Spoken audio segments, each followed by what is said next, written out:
I started doing private workouts for a few college teams. During the offseason, I continued to work on my throwing and my decision making. I had to focus on that a bit more because my ankle injury was still lingering. Louisville had offered me to become a walk-on before I went to Buffalo, so it wasn't too crazy that they'd still be interested in me as a backup quarterback.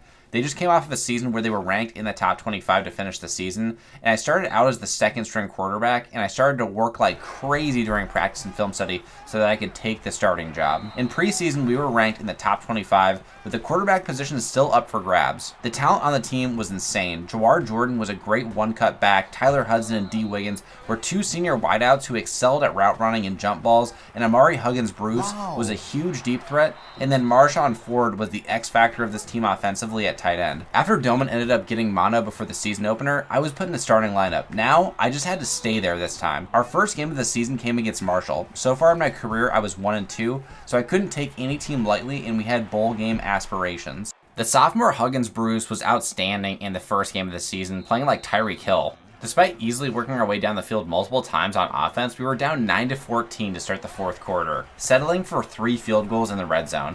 I don't know if it was all the practice or just having better receivers, but I was throwing absolute dots to my new offensive weapons. We scored another field goal and we were still down 12-14 with a minute left.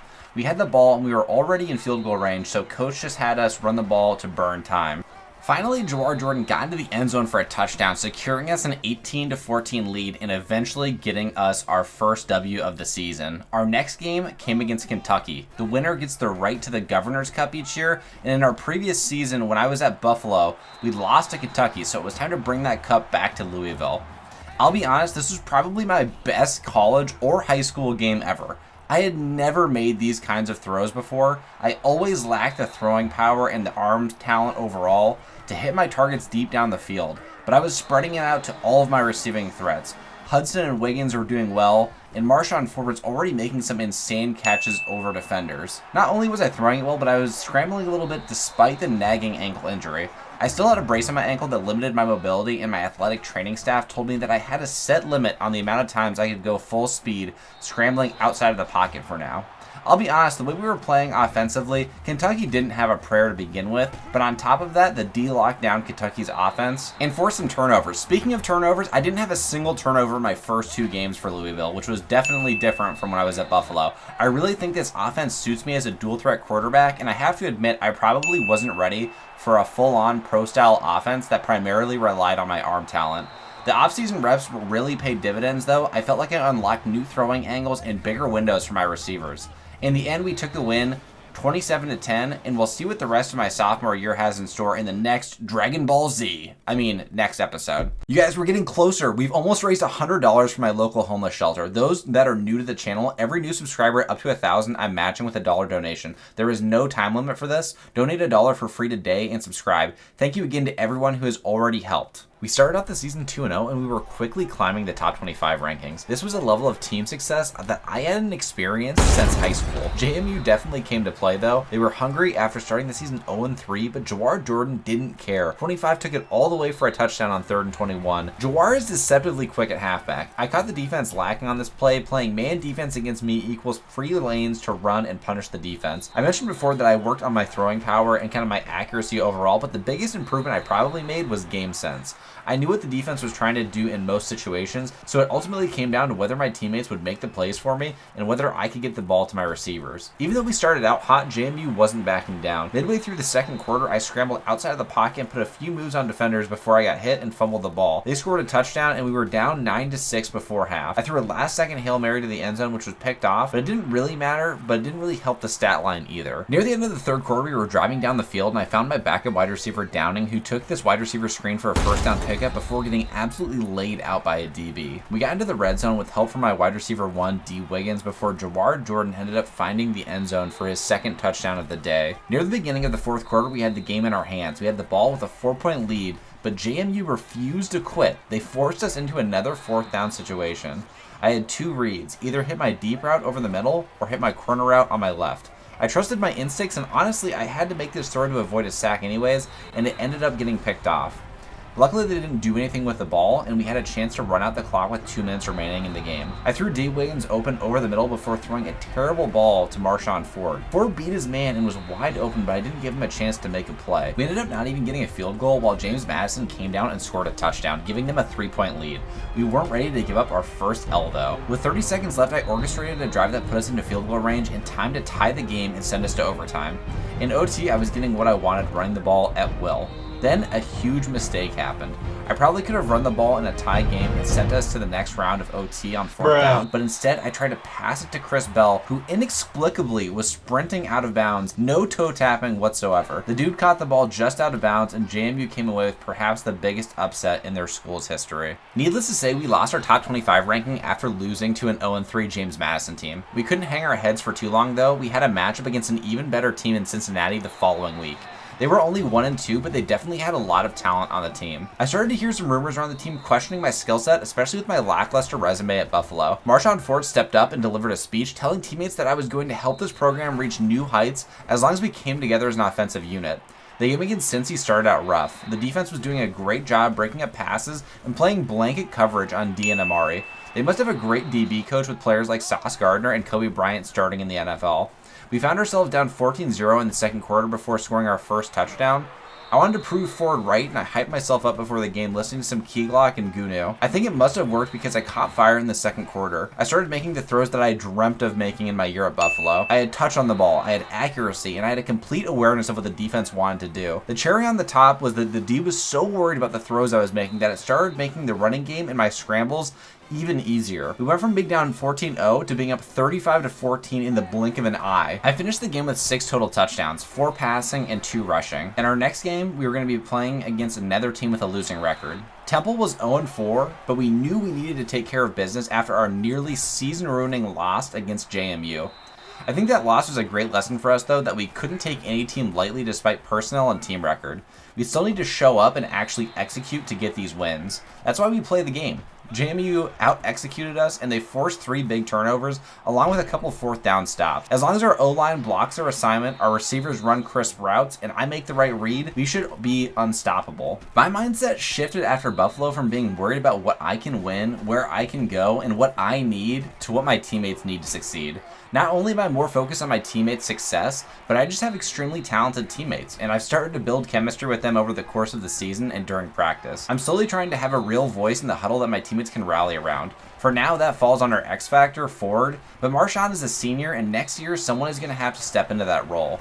As a junior, I'd love to lead our younger players and help the team in whatever way that I'm needed. It's kind of like passing in basketball in the sense that when you're selfless, the energy just shifts in the team. Nobody is looking to get their own, and everybody is actually working together. I'm not totally selfless yet though. I still want my individual accolades. I want to prove UW and Buffalo wrong. I want to show the world that I can be elite still. Midway through the second quarter, I was doing just that. I was making accurate throws, solid reads, and managing the game. Yeah, you could say I'm doing well against these losing teams, but we played the hand that we're dealt. Temple just stands in the way of us being 4-1 in our first 5 games, a record that I still hadn't achieved since high school. I want that team success badly. Getting a bowl game isn't enough, getting in the top 25 isn't enough, winning the conference isn't enough. I want the college football playoffs for Louisville and my teammates, and I want the Heisman on top of that. Yeah, they're lofty goals, but I've still got 2 more seasons to take this program to new heights, like Ford said. Late in the fourth quarter, we were up 24-8, and coach just had us basically run the ball down their throats. Jawar was having another great game on the ground. He ended up finishing the game with 2 scores and 180 rushing yards. I told you we had talent on this team, which makes the JMU loss even more inexcusable. But we're past it now. We can't change the past, just have to move forward and do the best we can with the remaining schedule that we have. We can still have a shot at making the college football playoffs if other teams lose. Regardless, these seniors want a good bowl game. This team has the talent to win our conference without a doubt. All things considered, my sophomore season was off to a really good start. We were 4-1 and our next game was against Charlotte. After losing to JMU, we almost lost our spot in the top 25. I was still struggling to find my throwing angles and reducing turnovers overall. I think Charlotte was so bad that it raised everyone's confidence. Everyone was ripping off chunk yard plays. I was making some great throws, and despite a few turnovers, we had a solid offensive performance. Again, this is against a 1-4 team, so it should be expected. I will say that the defense has really started to pick it up in the last few games, and especially TJ Quinn, our starting middle linebacker. who is currently in consideration for being an All-American as a sophomore. We had some other really good defensive players, but TJ Quinn stood out and was like the defensive version of me. Hopefully we can bring some jewelry back to Louisville during our time together. Jawar Jordan was playing really well and scored a second touchdown, giving us a 14-0 lead in the second quarter. Charlotte was showing no signs of life midway through the game, so I put the dagger in them before half, finding Chris Bell wide open for our third touchdown of the day. Jawar finished with over 100 rushing yards and 2 touchdowns, and we walked out with the W. Our matchup against UCF was probably the biggest game that I've ever played in. My only issue was that coach played incredibly conservative. We barely passed, and if it was second or third and long, we'd just run it and give up on the drive. We were down 7-0 early, and with 2 minutes left in the half, we still hadn't scored. I drove us down the field, finding D. Wiggins and Marshawn Ford for a few catches. We made our way to the red zone, where we got stopped and had to settle for a field goal. It was a chip shot, to be honest, but we missed it. To start the second half, we got the ball after a fumble on UCF's side of the field. We had great positioning, but we ran the ball the first 2 plays and got no yards. And then on third down, I couldn't find a receiver and tried to pick up the first scrambling, but I got body slammed into the turf and I fumbled the ball. But when we needed it most, down 21 points, I showed up. I channeled my inner Lamar Jackson, taking a read option keeper for a nearly 80-yard touchdown to put us back within 2 scores in the third quarter. We started getting really aggressive going into the fourth quarter. We had 2 drives get down to the red zone, and coach had us go for it on each fourth down. One play was a run for Jawar Jordan that we didn't convert, and another was an incomplete pass. We had a little more than a minute left, still down by 14. Finally, Chris Bell burnt his man in press coverage off the line of scrimmage, and I found him in the end zone for the second touchdown of the game. Now, since we only had 1 timeout left, we had to rely on an onside kick recovery. Unfortunately, UCF recovered and we took our second L of the season. Disappointment, again, is the result of unmet expectations. Despite winning more games my sophomore year than I did in my entire time at Buffalo as a freshman, I was still disappointed because we had higher expectations as a team than being a barely top 25 team in a random bowl game. There is a common phrase that was especially true in this moment. When it rains, it pours. The bad vibes around the locker room infected our play. I was especially struggling. 3 of my first 5 passes were picked off in the first quarter, the last one resulting in a pick 6. I mean, I completely regressed. I was making terrible reads, and USF's defense was totally capitalizing. No dropped picks whatsoever. I was trying to run outside the pocket, but USF's D was swarming. I got hit pretty hard, and luckily I fumbled the ball out of bounds. We were hanging by a thread offensively. I feel like coach was about to bench all of us. Receivers were getting bodied off the line. Marshawn Ford couldn't get open, and Jawar Jordan was averaging about 2 yards per carry. We were boxed by a 3-4 team. I never knew where college football would take me when I was in high school, but I did not expect this. I got my scholarship pulled to go to UW. I played 3 games at Buffalo and got benched, and moved to Louisville with a ton of talent, and we were losing to James Madison and USF. The UCF loss was at least somewhat respectable and defensible, but if we want to win our conference or win a big bowl game, we would need to improve across the board. And it started to get ugly near the beginning of the fourth quarter. I made a forward throw that was called as a fumble, which was recovered, and then later I got hit on a scramble and fumbled one more time. I took a hard hit to the ribs, and then I had to sit the rest of the game, and I had to wait to get evaluated to determine how long I was going to be out. Something needed to change. At 5-3, we were not guaranteed a bowl game. Even though we had lost 2 of our last 3 games, we needed to finish the season strong. We were not going to go down that road of spiraling into just a ton of losses. We had a tough game against SMU ahead. We did nothing offensively in the first quarter, and we've been having some slow starts the past few weeks against teams like Central and South Florida. It was another game where we had big plays offensively, but we couldn't capitalize once we got into the red zone. We decided to go for it on 4th, and I feel like the read options are really easy ways to at least pick up 2 yards. We got some great lead blocks on the outside, and I took it all the way for our first touchdown. Of course, when we score, SMU's got to score too. So we're still down 3 when I made an insane touch pass over the top to Marshawn Ford, who caught it over 4 defenders. Amari Huggins-Bruce ran a great post, getting wide open in zone coverage. We found ourselves in the red zone again, and I ran it myself for a second rushing touchdown of the game. To start the third, SMU scored another touchdown. I led us down the field again with some pinpoint passes. I still remember when people said I couldn't make these kinds of throws. Hudson got wide open on the slant. Nobody can stay with him man on man. Finally, our defense got a stop. I was trying to keep my eyes downfield on most of my scrambles, and I almost took a sack because of it, but I think that the weight that I put on in the summer must have helped me get a little bit stronger. I stayed upright and juked a few defenders. I would have taken it all the way, but my foot just barely touched the sideline. They got pressure on third down and knocked the ball away before it could hit D. Wiggins, so we settled for 3 and SMU came down and tied it up. I stayed poised in the pocket and made my progressions, looking at the first, second, and third options. I was starting to actually develop some patience. patience. I didn't feel the constant need to run outside of the pocket and break out of my 3 and 7 step drops. Sure, coach was still running some designed rollouts, but I felt like I was playing more within the structure of the offense. And then I got lit up on an option play. I thought I still had some time to lateral to Jawar Jordan, but I got hit so hard I just dropped the ball and SMU recovered it and left us with just 1 minute to tie it up. Again, man, it felt like the offense was clicking across the board, whether it was the passing game, the running game, or my scrambles. We got down to their 40-yard line and they dropped back into cover 3. I like to attack the single high safety with our 4 vertical routes. The safety faced the right side, so I looked left and found our fastest dude on the team wide open, and he did the rest. We ended up winning 31-27, and we had another test against number 14 Rutgers up next. Rutgers had only 1 loss this season. We were playing really well on offense, but sometimes fluky stuff happens. Jawar fumbled on a big hit, and luckily they only got 3 points from it.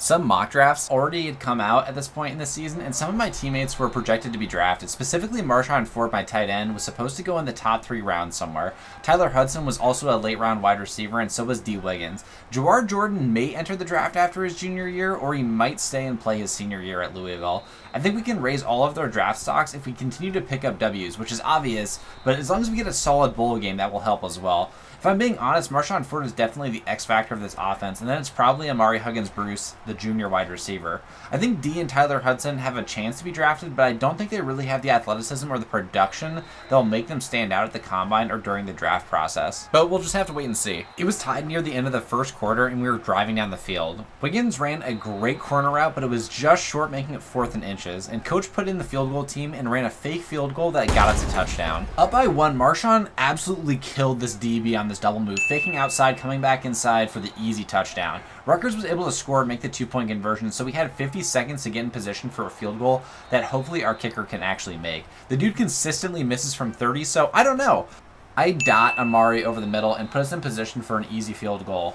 He does end up nailing the 15-yarder though with 2 seconds remaining, and we pull off the huge upset, and just like that, we're fighting for a really solid bowl game, and we're back in the top 25 conversation. Our last game of the season came against Memphis. We were playing at home, so this was basically senior night, a final send-off to all the graduating players on the team. And we couldn't finish the season at home with an L after 2 huge ranked wins. Melton ran a great out route and picked up a huge first down on 3rd. Marshawn Ford got in for his first touchdown. You might be curious if we have a backup tight end that's solid, and Des Melton is definitely going to step in at tight end, and he won't be as good as Ford, but he will be a really good receiving tight end. He's actually faster than Ford and more of a route runner too. Coach added lots of designed rollouts in this game, and for my second touchdown, I found none other than Des Melton on this beautiful drop-in touch pass. At some point, if you look at my progression as a passer going back to my senior year at Blanchette, you'll see how many more throws I can make. I used to be able to make wide open throws to receivers on slants, curls, and out routes, but now I'm able to fit balls into really tight windows. I can really squeeze them in, and my receivers have gotten really good at locating these balls and grabbing them out of the air. Aside from Des Melton, 2 huge pieces of the offense next year are going to be number 1, obviously Amari Huggins-Bruce, and number 2, Chris Bell. So Chris Bell is shaping up to be an even better receiver than D. Wiggins or Tyler Hudson. He's a little bit more athletic, and overall he's a more technical receiver with great hands and a solid route tree. Up 2 scores, I had all day on this play to run, but I stayed patient and waited for linebackers to swarm me. Once they did, Amari was wide open and brought it in for a nice catch, going down near the 30-yard line. Memphis did make some respectable plays on defense in the red zone on this drive, stopping me from scrambling pretty consistently. I expected zone coverage on 2nd down, but I still expected my receivers to find dead spots in the zone, but nothing was really open. On 3rd down, we were supposed to run a wide receiver screen, but they played man, and the DB was all over my wide out. I didn't want to throw it away and just give up on the play, but I also wasn't throwing a pick. We had a solid lead over Memphis, and we had gotten better lately at holding onto these leads, reducing turnovers, and continuing to run the clock. Some of that stuff killed us earlier in the season. We finished this season with 3 losses inside the top 25, and now we had to wait to find out who we were playing in our bowl game. Nobody talks about how important bowl games are, man. All the recruits you've brought to home games all season will be tuned in to see how you do. So all the potential freshmen next year are going to judge how we do in this bowl game, and it's going to affect whether they decide to commit to Louisville. And you might be wondering why I care about the future recruiting class when next year I'm going to be a junior, but you have to play the long game. We're going to do even better next year, and if we get some crazy good freshman receivers or running backs or whatever, they may not play next year, but during my senior year, they definitely will play. Of course, that depends on whether I decide to stay in college after my junior year or not. This season had a lot of ups and downs, so I'm not not on any future mock drafts, even as a late round pick, so I'd be facing an uphill battle to find a roster spot if my college career ended right now. The thing I do know though is that I'm starting to get some NIL deals, so that may affect my decision to stay in college too. I'm finally not totally broke, and if I play even better next season, I'll probably get even more big brand deals. I would say we got screwed having to play North Texas as the 15th ranked team, but it's hard to talk when we're down 14 in the second quarter. Everyone on this team though is dedicated to the mission. You know, Marshawn Ford and D. Wiggins and Tyler Hudson are all playing despite the upcoming draft. I respect the loyalty to the program, and it's definitely hard to find nowadays with all the changes in college football.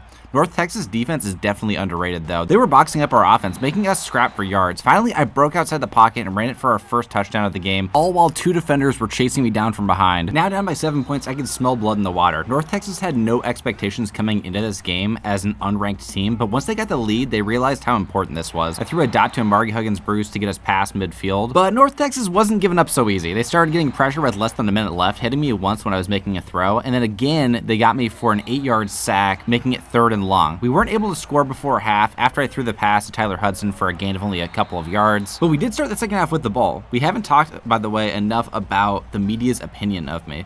After flaming out at Buffalo my freshman season, expectations were low as a backup QB to start the year, obviously. I didn't have a Heisman level season in my first year at Louisville, but I also didn't have a terrible year either. I was probably a net 0. I mean, I didn't hurt the team, but I also didn't take us over the top. I hadn't been a game changer. I wasn't like actually undeniable yet as a quarterback.